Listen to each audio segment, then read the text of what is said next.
कहीं बस।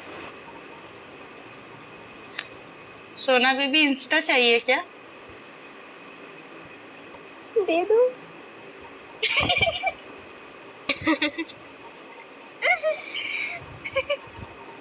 अरे दे सकती हो सोना को, क्योंकि वो मेरे भी इंस्टा पर जॉइंट है इसलिए। अरे ये तो पहले मुझे ऐड तो करे, ये लड़की मुझे ऐड नहीं की है। मैं नहीं देने वाली, जा। अब नहीं दूंगी पक्का।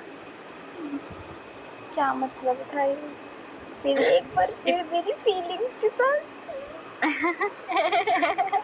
I want Insaf. I want Insaf. Yes, ऊपर वाले मुझे इंसाफ दो। वो तो खुद नहीं लेते।